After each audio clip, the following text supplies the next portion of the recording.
Welcome to Relatable 2.0 with the experts. This is your host, Teresa Freeman, and welcome back to our series that's focused on Know Your Worth. In this segment, I speak with Lenice Moynihan, a licensed clinical professional counselor.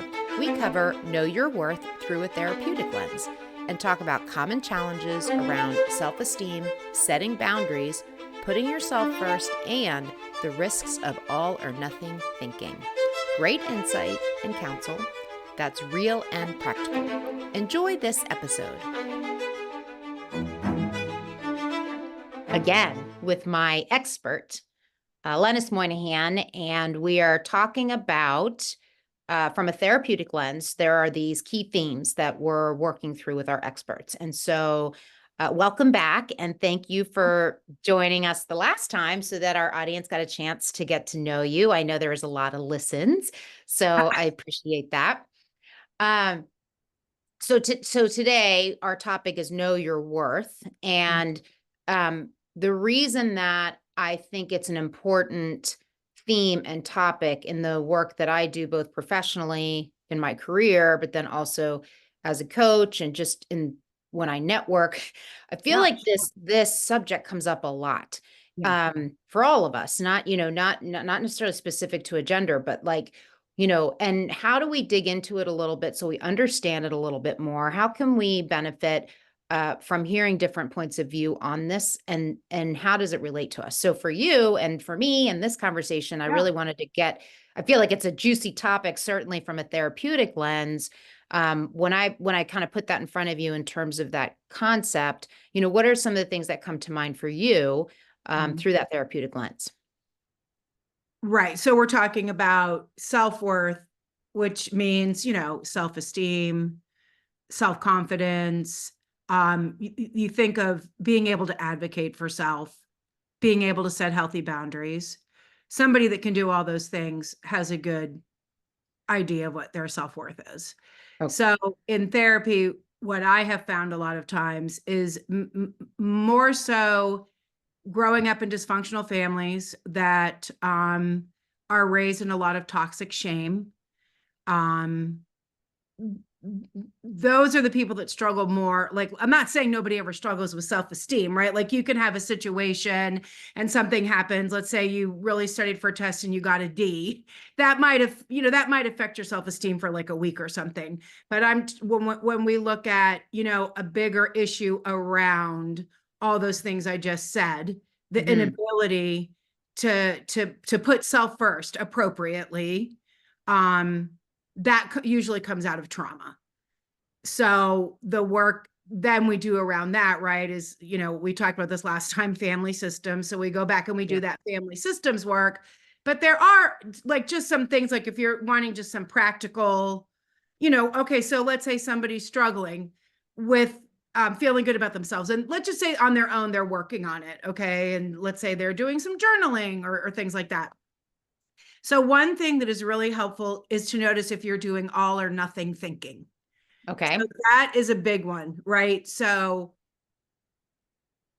how I always say in my therapy sessions, when somebody starts saying never and always, right?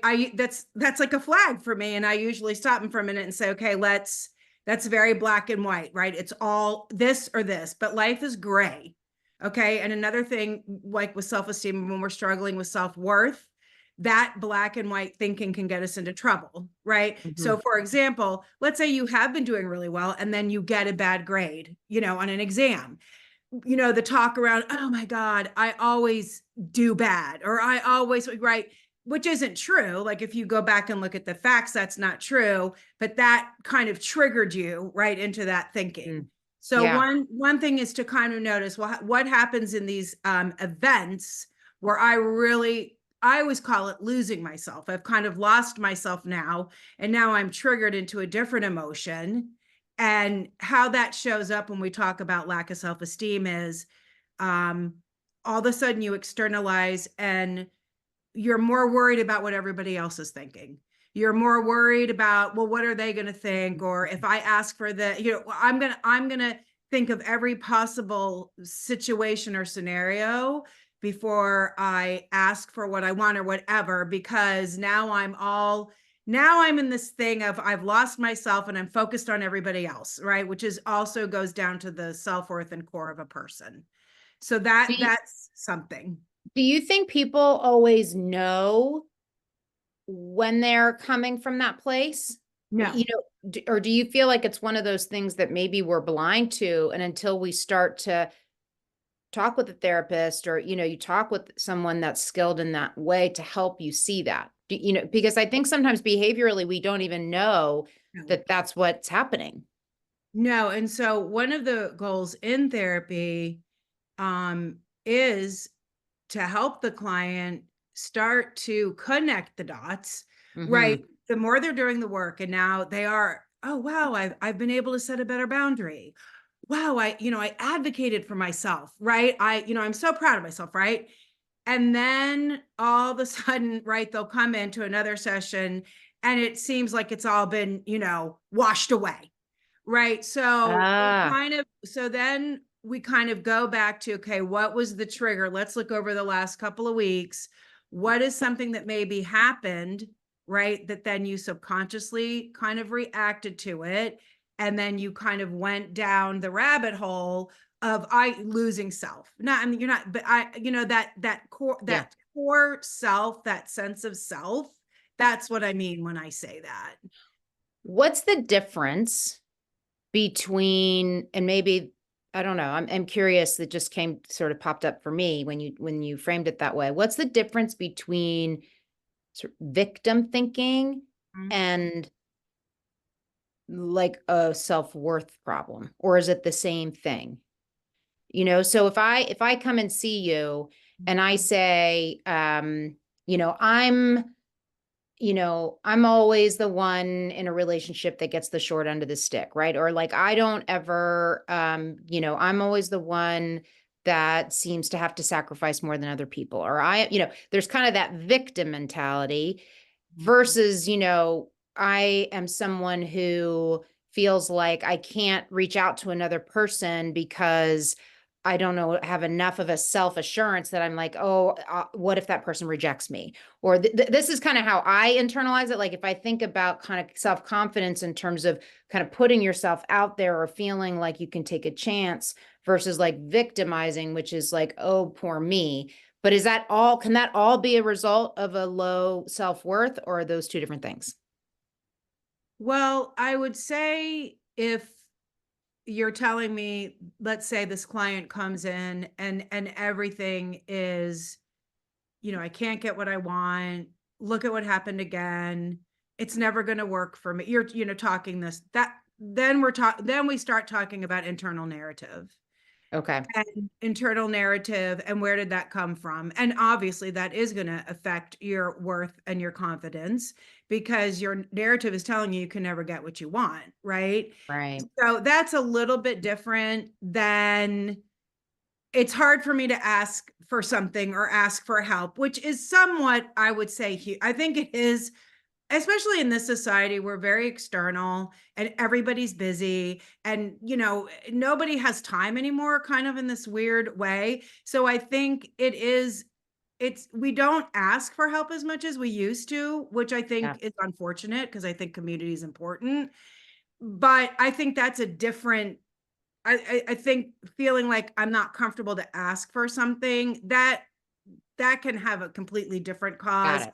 than a total narrative around no matter what the scenario is, I'm always the loser in it. And, in that scenario, what is also happening is that person is giving their power away to everyone else. And Mm-hmm. they're not taking any of their power. So that kind of leads to this next question around what are the ways that you see this showing up? So you mentioned like where they've got the black and white thinking. Mhm. You've mentioned that it shows up maybe where they come in and they feel like they can never get what they need or want, and that it's just this very common occurrence in their life, right? Are there other ways? Like, I think some of the obvious ways you think about it when someone is lacking in worth or knowing your own self-worth is like just in terms of self-care. Like, do you, or you think of things like habits that are self-sabotaging, right? Does that show up too when Sure. we think about, know your worth and kind of figuring out the whole picture? Relatable 2.0 is sponsored by TFA Soft Skills, your one stop shop for workshops, coaching, speaking, and soft skills development. If you'd like to hire Teresa or a member of her team, please visit tfasoftskills.com for more information. And if you'd like to advertise with Relatable 2.0, please email us at info@tfasoftskills.com. Now back to the show. When we start talking about, know your worth, we can look at codependent relationships. Yeah.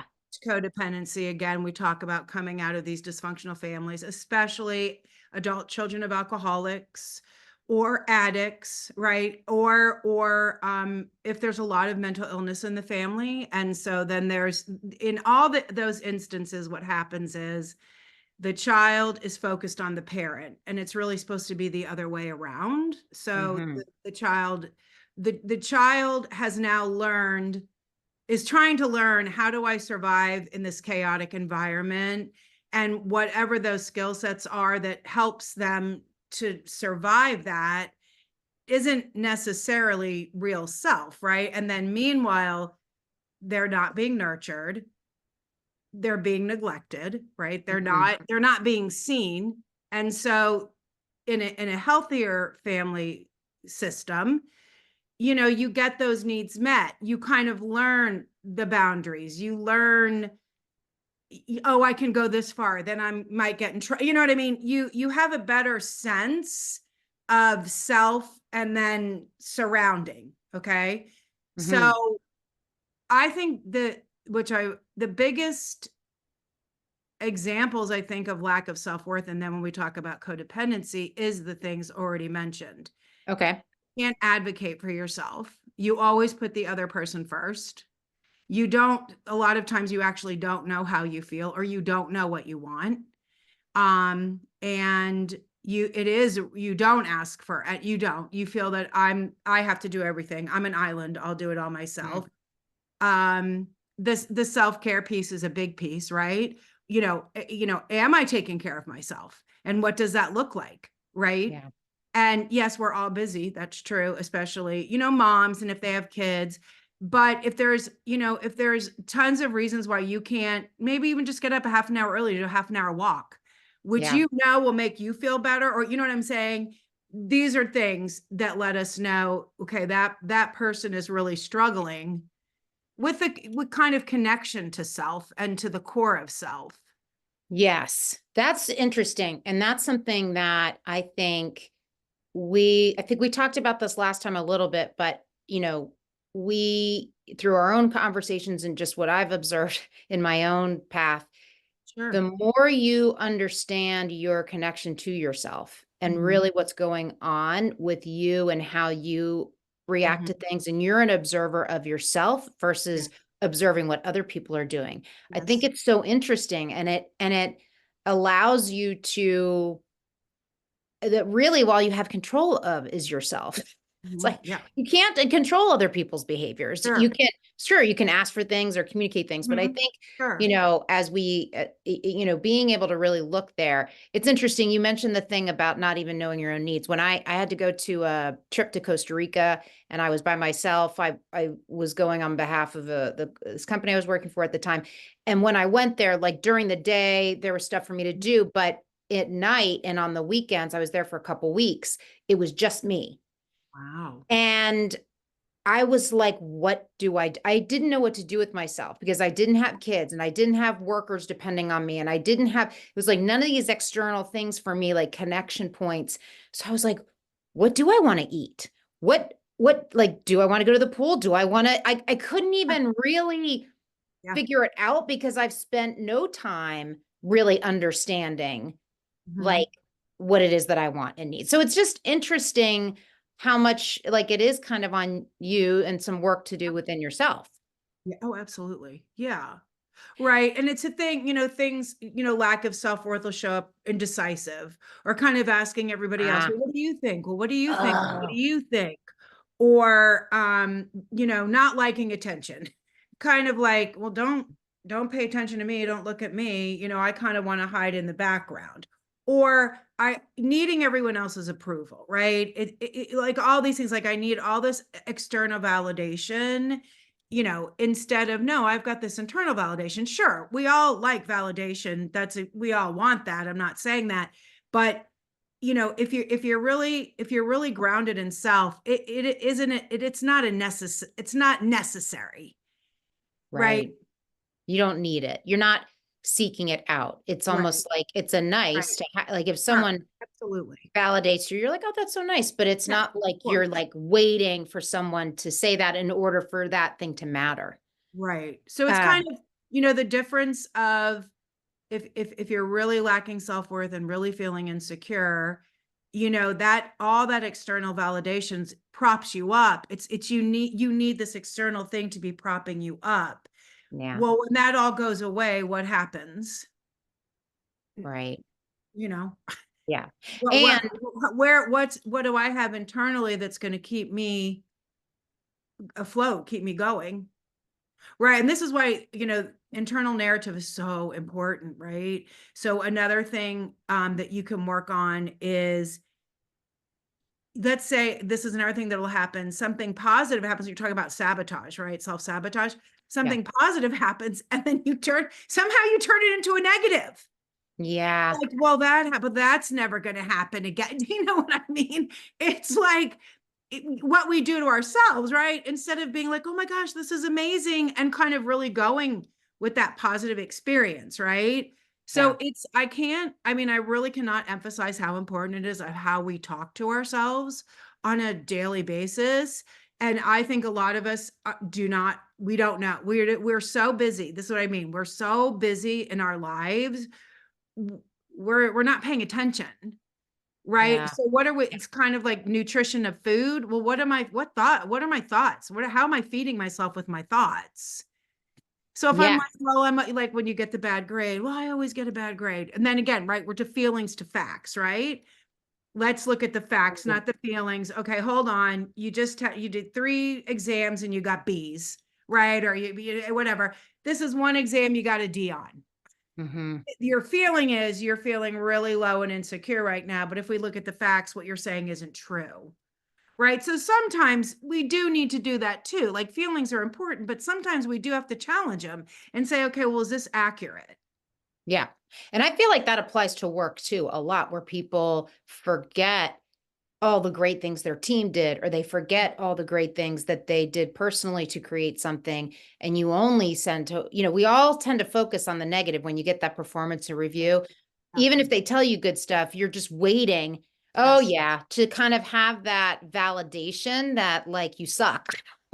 I don't know why it's like human nature to like want to do that, to just always be seeking that out. That's um yeah, and like I said, listen, so we all want validation. I'm not saying that you Yeah. don't ever want external validation. I mean, we're human and we do want that.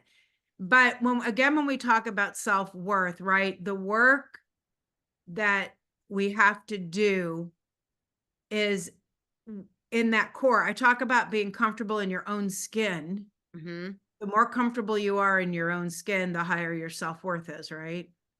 Yes.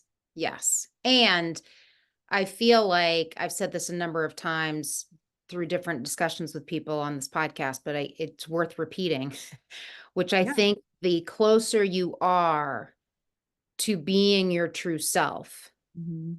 the easier your life is and the more rich your relationships are, because it's not based on like a false pretense or false Sure. Yeah. narrative, so the idea that like if you can be more yourself, and I think that's hard. Obviously we all know those teen years are rough, but then like Mhm. 20s 30s, like that's when you really can start to cultivate like, okay, this is who I am as a person, and I'm okay with that, this is, and then being able to share that with people. So you started to say a couple of things. Let's like, before we wrap up, let's talk about like in terms of strengthening the skill. So one thing that's like obvious that I'll say, like if you are someone that struggles in this area and you find that you're someone that thinks a lot like we've been describing, maybe it would be a good idea to seek out a counselor or, mental health expert or someone that you feel comfortable talking to kind of break through that. You also talked about, like, which I really loved, seeing the difference between facts and feelings. I think that's so powerful, to even as a journal entry, like Yes. what's true, like what's really true. And then what else do you see as like ways for people to strengthen? And you mentioned this too, like the idea of like, oh, do you set little goals for yourself and do them? And then, like, I always believe like energy Yeah. begets energy. Yeah. So what do you think about Well, that? yeah. And there is this thing around committing to self, Okay. right? So it's like, okay, well, I made a commitment to you. I needed to meet you at this time. I'm going to show up. Yeah. Now I made a commitment to myself and I'm like, yeah, I don't, and I don't feel like it today. This Yes. goes back to self-worth. Okay. Let's say if you're trying to we're talking about self-care. So I really think I love walking. I think walking has been proven to probably be the number one exercise of everything. Yeah. And especially if you can go outside when it's nice, if you can, okay, but even still. And that kind of gives you a time and a space where it can be quiet. You can be all these different things. Okay. So let's say, okay, I'm going to try to start being more healthy. So I'm going to walk. I'm just going to start at, even if it's just 25 minutes, 3 times a week, I'm going to do that. And then you commit that to yourself and then you don't show up. Okay. That's letting you, this is when we talk about self-worth. I'm not even worth showing up for myself, that this Wow. is something I want to do for myself. I'll show up to the meeting. I'll show up for these other things. Why aren't I showing up for me? That's something you need to look at, right? Yeah. Right. So I think that's something. I think it's really helpful. I like in the morning, if you have a minute, or even at night, you write 10 positive things. It is the edited 10 positive things that went on that day.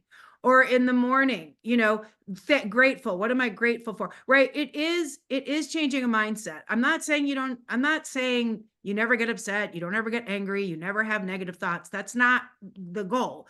The goal is to have balance and to be able to change narratives when you see what's going on and it's not serving you. Right. If you're going around, nobody likes me, nobody likes me, nobody likes me.